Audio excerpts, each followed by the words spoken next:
Hi friends, Kavichandra audio நாவல் சேனலுக்கு அன்புடன் உங்களை வரவேற்கிறேன். சேனலை சப்ஸ்கிரைப் செய்யாமல் தொடர்ந்து கேட்டுக்கொண்டிருக்கும் நண்பர்களே, உங்களது சப்ஸ்கிரிப்ஷன், லைக்ஸ், ஷேர்ஸ், கமெண்ட்ஸ் எங்களை அடுத்த நிலைக்கு கொண்டு செல்வதோடு உங்களுக்காக இன்னும் புதிய முயற்சிகளை செய்ய வைக்கும். அதனால் மறக்காம சேனலை சப்ஸ்கிரைப் பண்ணிட்டு உங்களது அன்பை லைக்ஸ், ஷேர்ஸ், கமெண்ட்ஸ் மூலமாக எங்களுக்கு தெரிவியுங்கள். கதைகளை தொடர்ந்து நீங்கள் கேட்க விரும்பினால் அப்படியே பக்கத்தில் இருக்க பெல் பட்டனை கிளிக் பண்ணுங்க. வாங்க கதைக்குள்ள போகலாம்.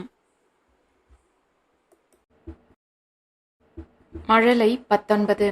ரித்விக்கோடு நேரம் செலவிடுவாள் என்று எண்ணி மகளை அறைக்குள் அனுப்பியிருந்த இந்து சென்ற வேகத்திலேயே அவள் திரும்ப வந்ததை புரியாமல் பார்த்து கொண்டிருக்க, அவரின் பார்வையை சரியாக கண்டு கொண்டிருந்த நக்ஷத்ரா, ரொம்ப டயர்டா தெரியுறாங்கம்மா, அதான் கொஞ்ச நேரம் அமைதியாக ரெஸ்ட் எடுங்கன்னு சொல்லிட்டு வந்துட்டேன். நான் உள்ளே இருந்தால் பேசிக்கிட்டே இருப்பாங்க என சமாளித்தாள். அதுவும் சரிதான், பார்க்கும்போதே அவ்வளவு டயர்டாக தெரிகிறான். ஓய்வே இல்லாமல் இப்படி உழைக்கிறான். எப்படியாவது ஜெயிக்கணும்னு அவ்வளவு வெறி, அந்த அளவுக்கு அனுபவப்பட்டிருக்கான் என வருத்தத்தோடு பேசினார் கஜேந்திரன். எனக்கும் பார்க்க கஷ்டமாக தாங்க இருக்கு. ஆனால் நாம் என்ன சொன்னாலும் இப்போ கேட்குற மனநிலையில் ரித்வி இல்லை. சில அனுபவங்கள் திரும்ப ஜெயிச்சு காட்டணும்னு ஒரு வெறியை கொடுத்துருக்கு என்றார் இந்து. ஆமாம் இந்து, இதே வேகத்தில் போனால் அடுத்த 2 வருஷத்தில் அவங்க அப்பாவை விட சக்ஸஸ்ஃபுல்லாகிடுவான். இந்த ஃபீல்டை சின்ன வயசுல இருந்து பார்த்து பழகின அனுபவமும் இயல்பாகவே அவனுக்குள்ள இருக்க புத்தி கூர்மையும் டெல்லியில் தொழிலை 6 வருஷமா கையில் எடுத்து நடத்திய பக்குவமும் சேர்ந்து இப்போ ரித்விக்கு கை கொடுக்குது. எதிர்பாராமல் நடந்த ஒரு விபத்து மொத்தமாக வாழ்க்கையின் சூழலையே மாத்தோம்னு யாரு நினைச்சா? இப்போ எல்லாம் சரியாகிக்கிட்டே வருது. பொறுமையா பார்த்துக்கலாம்னு நாம என்ன சொன்னாலும் அவன் மனசு ஏத்துக்காது. அவனா ஜெயிச்ச பிறகுதான் அமைதியாவான். அது வரைக்கும் இப்படிதான் ஓடிக்கிட்டே இருப்பான் என்றார் கஜேந்திரன். அடுத்த அரை மணியில் டின்னருக்கு வெளியே செல்ல அனைவரும் தயாராகிவிட நக்ஷத்ராவும் தன் அறைக்குள் சென்று தயாராக அங்கே சாய்ந்து அமர்ந்தபடியே உறங்கிவிட்டிருந்தான் ரித்விக். அந்த நிலையில் அவனை பார்க்கும்போது சற்று முன் கஜேந்திரன் பேசியது எல்லாம் நக்ஷத்ராவின் மனதில் ஓடியது. ஏன் இவ்வளவு கஷ்டப்படுறீங்க? யாருக்கு உங்களை நிரூபிக்கணும்னு நினைக்கிறீங்க? இப்போ இருக்கிறத வச்சு உங்களால சந்தோஷமா வாழ முடியாதா என மனதில் தோன்ற ரித்விக்கின் முகத்தையே சில நொடிகள் பார்த்து கொண்டிருந்தவளுக்கு சட்டென பாவனாவின் நினைவு வந்தது. பணத்திற்காக இவங்களை வேண்டாம் என்று சொல்லி சென்றவளுக்கு தன்னை மீண்டும் நிரூபிக்க நினைக்கிறாங்களோ என்று தோன்றவும் அதுவரை கவலையாக அவன் அருகில் நின்று ரித்விக்கின் முகத்தையே பார்த்து கொண்டிருந்தவள் முகம் இறுக வேகமாக அங்கிருந்து நகர்ந்தாள். வேறு உடைக்கு மாறி ட்ரெஸ்ஸிங் டேபிளின் முன் வந்து நின்று அலங்காரம் செய்து கொண்டிருந்தாள் நக்ஷத்ரா. அதே நேரம் கண் விழித்திருந்தான் ரித்விக்.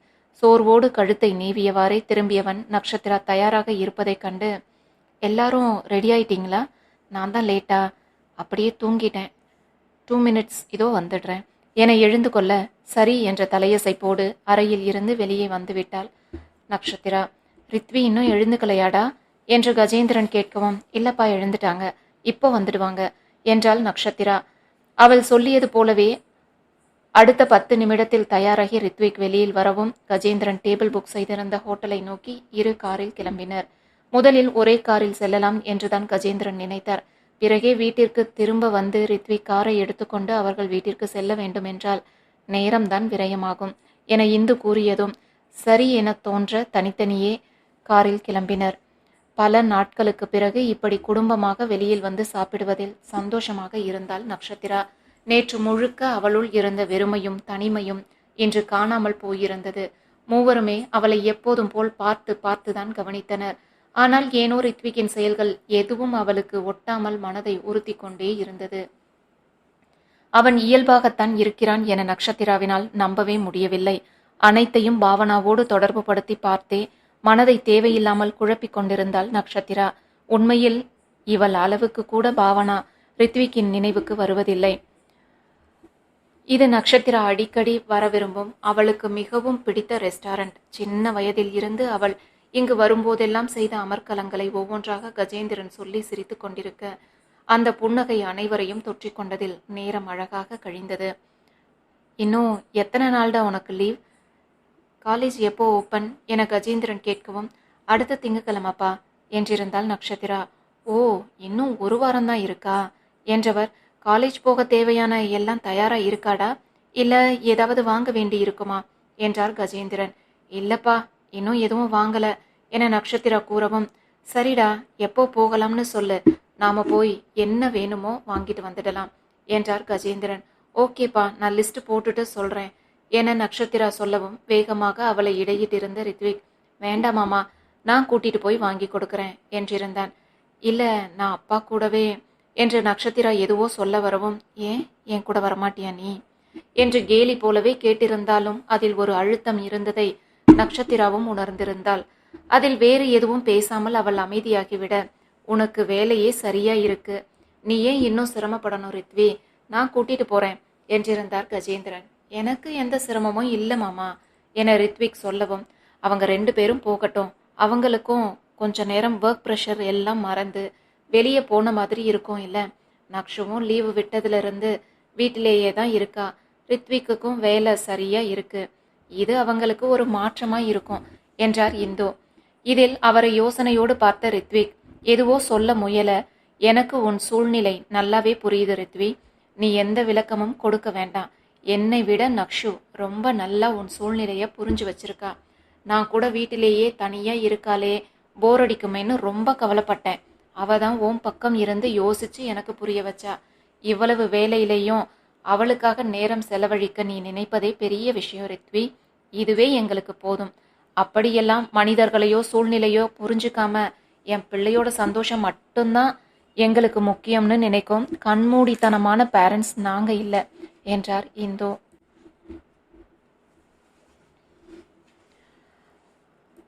ஆமா ரித்வி, நீ இதையெல்லாம் நினைச்சு எதுவும் கவலைப்படாத என்று கஜேந்திரனும் சொல்ல, இவ்வளவு வேலைக்கு நடுவுலையும் நீ அவளுக்காக யோசிச்சு டைம் ஸ்பெண்ட் பண்ண செய்ய நினைச்சு நைட் டிரைவ் எல்லாம் கூட்டிட்டு போறப்போ எங்களுக்கு இதை விட வேற என்ன வேணும் என்றார் இந்து.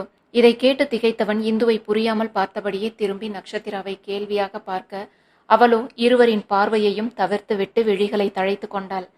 இதில் அவள்தான் ஏதோ சொல்லி இருக்கிறாள் என்று புரிய மறுத்து எதுவும் பேசி சூழ்நிலையை சங்கடமாக மாற்ற விரும்பாத ரித்விக் அமைதியாக இருந்து விட்டான். நேரம் 10 நெருங்கி கொண்டிருக்க, நேரமாகுது, கிளம்பலாமா, இப்போ கிளம்பினாலே நீங்க வீடு போய் சேர 1 மணி நேரம் ஆகும், காலையில சீக்கிரம் வேற எழுந்து கிளம்பி வந்தீங்க என்றவாறே எழுந்து கொண்டார் கஜேந்திரன்.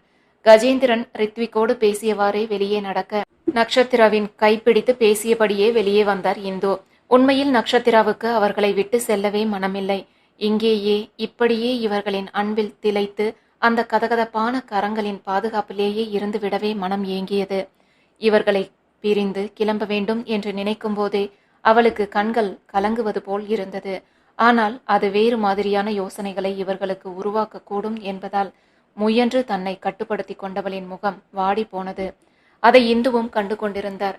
அதிலேயே கார் ஏறும் வரை மகளின் கையை அன்போடு பிடித்தபடியே வருடி கொடுத்து கொண்டிருந்தவரின் செயல்கள் எல்லாம் அவளுக்கு ஆறுதல் அளிப்பதற்கு பதில் மேலும் அழுகையைத்தான் வரவழைத்தது. ஆனால் அழுதுவிடவே கூடாது என்ற வைராக்கியத்தோடு நட்சத்திரா நின்றிருக்க, உன் சூழ்நிலை மனநிலை இரண்டுமே எனக்கு புரியுதுடா, எல்லா கல்யாணமான பெண்களுக்கும் இப்படிதான் இருக்கும், நானும் இதையெல்லாம் கடந்துதான் வந்திருக்கேன்.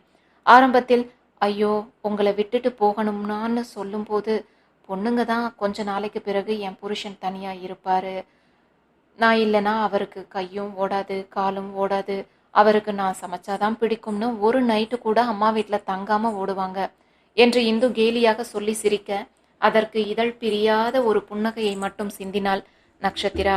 இவர் சொல்வது இயல்பான திருமண வாழ்க்கையில் இருக்கும் பெண்களுக்கு வேண்டுமானால் பொருந்தும், தனக்கும் இதற்கும் எந்த சம்பந்தமும் இல்லையே, என் சூழ்நிலையை இவருக்கு என்னவென சொல்லி புரிய வைப்பது என்றெண்ணியவளாக அமைதியாக நின்றிருந்தாள் நட்சத்திரா.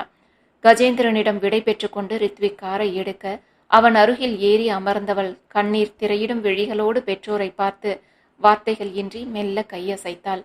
அவளின் அந்த நிலை அவர்களுக்கும் கண்களை கலங்க செய்திருக்க, பத்ரம், பார்த்து போயிட்டு வாங்க என்று சொல்லி மகளை வழி அனுப்பி வைத்தனர். அவர்கள் கண்ணில் இருந்து மறையும் வரை தலையை திருப்பி இருவரும் நின்றிருந்த திசையையே பார்த்து கொண்டிருந்த நட்சத்திரா மெல்ல விழிமூடி இருக்கையில் சாய்ந்து அமரவும் தலையை திருப்பி அவளையே பார்த்தபடி அமைதியாக காரை ஓட்டிக் கொண்டிருந்தான் ரித்விக். வீடு வந்து சேரும் வரை நட்சத்திரா விழிகளை திறக்கவே இல்லை. அப்படியே சாய்ந்து அமர்ந்திருந்தவள் உறங்கிவிட்டாளோ என ஒரு கட்டத்தில் ரித்விக்கிற்கும் சந்தேகம் வந்திருந்தது. அதில் அடுத்து வந்த சிக்னலில் காரை நிறுத்தியவன் அவளையே பார்த்திருக்க நக்ஷத்திரா உறங்கவில்லை என்பது நன்றாகவே தெரிந்தது.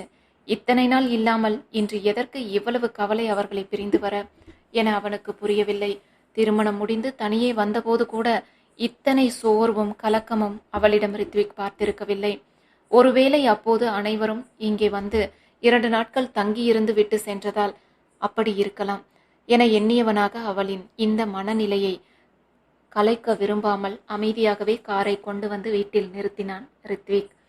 கார் நின்றதை உணர்ந்து விழிகளை திறந்தவள் அமைதியாக இறங்கி செல்ல அவளின் செயல்களையே யோசனையாக பார்த்தபடி நக்ஷத்திராவின் பின்னே சென்றான் ரித்விக். இருவரும் குளித்து வேறு உடைக்கும் மாறி உறங்க தயாராக, உனக்கு தனியா இங்க இருக்க போர் அடிக்குதா நக்ஷு என்றிருந்தான் ரித்விக். அதில் அவனை கேள்வியாக விழிகளை உயர்த்தி பார்த்தவள் இல்ல என்பது போல் தலையசைக்க, அப்புறம் மாமி கிட்ட ஏன் அப்படி சொன்ன? உனக்கு எங்கேயாவது போகணும் ஏதாவது செய்யணும்னு தோணுனா நேரா என்கிட்ட சொல்லு. உனக்கு நைட் டிரைவ் போக பிடிக்குமா? நாம நாளைக்கு லாங் டிரைவ் போகலாமா என்றான் ரித்விக். அது எனக்காக சொன்னதில்ல, அவங்களுக்காக சொன்னது. நான் தனியா வீட்டுல இருக்கேன்னு ரொம்ப ஃபீல் பண்ணாங்க அம்மா. அதுக்காக தான் அவங்க கவலைப்படாம இருக்கட்டுமேன்னு அப்படி சொன்னேன். எனக்கு எதுவும் வேண்டாம் என்று விட்டு தன் பக்கம் சென்று படுத்து கொண்டாள் நக்ஷத்திரா. சமீப காலமாக அவனுள் சந்தேகமாக தோன்றியிருந்த ஒன்று இன்று அவனுக்கு உறுதியானது. நக்ஷத்திரா அவனிடம் சரியாக பேசுவது இல்லை. முகம் கொடுத்து கூட பேச மறுக்கிறாள். அவன் விழிகளை நேருக்கு நேர் சந்திப்பதே கிடையாது. ஏதோ ஒரு கோபம் அவளுள் இருப்பது அவனுக்கு தெளிவாக புரிந்தது.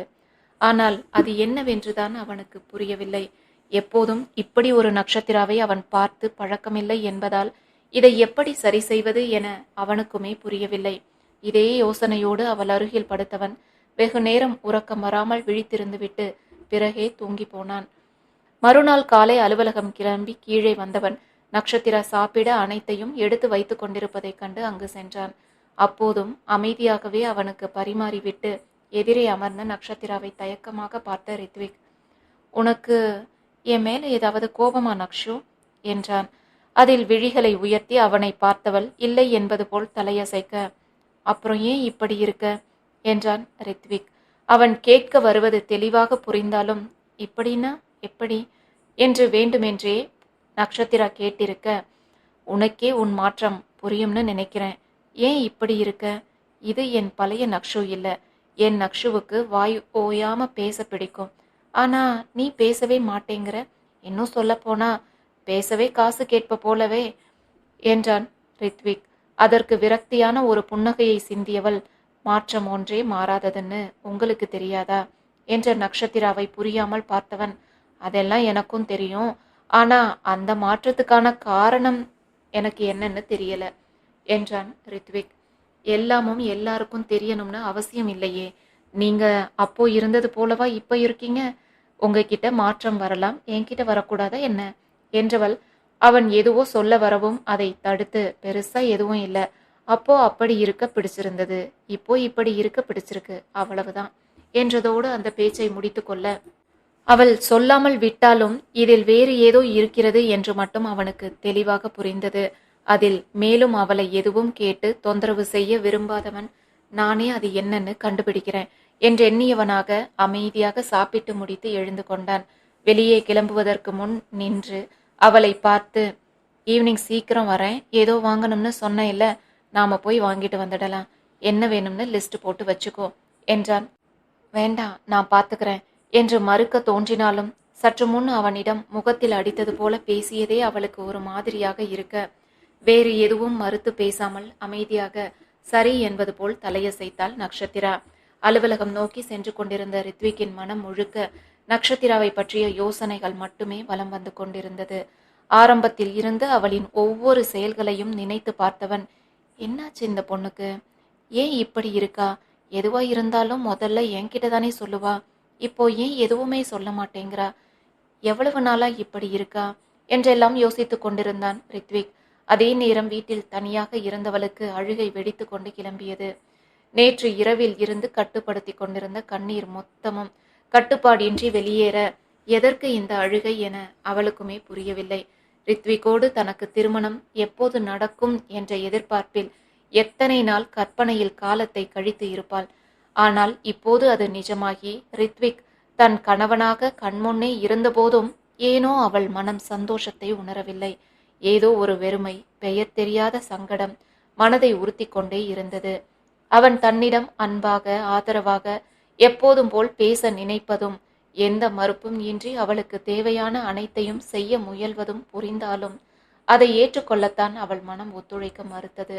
ஏதோ பாவம் பார்த்து செய்யறது போல இருக்கு. அவங்க என்ன எனக்கு இந்த வாழ்க்கைய பிச்சை போட்டு இருக்காங்களா? இதுவே என் ஜாதகத்துல அப்படி ஒரு விஷயம் இல்லாம இருந்தா என்னையா கல்யாணம் செஞ்சுட்டு இருப்பாங்க? ஒருவேளை பாவனாவை நினைச்சு கல்யாணமே செஞ்சுக்காம வாழ்க்கை முழுக்க இருந்திருப்பாங்க. இல்லனா அவங்களுக்கு ஏத்தது போல இல்ல மனசுக்கு பிடிச்ச யாரையாவது பார்த்து கல்யாணம் செஞ்சு இருப்பாங்க. அப்போ கூட என்ன பத்தி யோசிச்சு இருக்க மாட்டாங்க தானே. அப்போ இந்த வாழ்க்கைக்கு என்ன அர்த்தம்? அப்பாவும் அம்மாவும் அவங்க கிட்ட என்ன கல்யாணம் செஞ்சுக்க சொல்லி கெஞ்சி இருப்பாங்களோ? இப்படி ஒண்ணு நடந்தா நல்லா இருக்கும்னு ஆசைப்பட்டேன், இப்போ நடந்துருச்சுன்னு அன்னைக்கு அத்தை சொன்னது போல இது 2 பக்க பெரியவங்களும் வற்புறுத்தி நடந்த கல்யாணமா இருக்குமா? இப்படி இருந்தா முழு மனசோடு அவர் என்னை கல்யாணம் செஞ்சுக்க முடிவை செய்யலன்னு தானே அர்த்தம். அப்புறம் என்ன அக்கறை வேண்டி இருக்கு? எனக்கு நீங்க வேண்டாம், எனக்கு நீங்க வேண்டவே வேண்டாம். என்கிட்ட இருந்து தள்ளியே இருங்க. என் பக்கத்துல வரக்கூட நினைக்காதீங்க. பழைய நட்சத்திரா இப்போ இல்ல, அவ தொலைஞ்சு போயிட்டா, இனி கிடைக்க மாட்டா என்று எதிரில் ரித்விக் அமர்ந்திருப்பது போல நினைத்து கத்தியவள் கோபமாக சோஃபாவில் இருந்த குஷனை தூக்கி அவன் மேல் விட்டிருந்தாள் நட்சத்திரா. ரித்விக்கிடம் இருந்து அவள் எதிர்பார்ப்பது அன்பையும் பாசத்தையும் இல்லை, காதலை என்பது அந்த நொடி அவளுக்கே புரியவில்லை.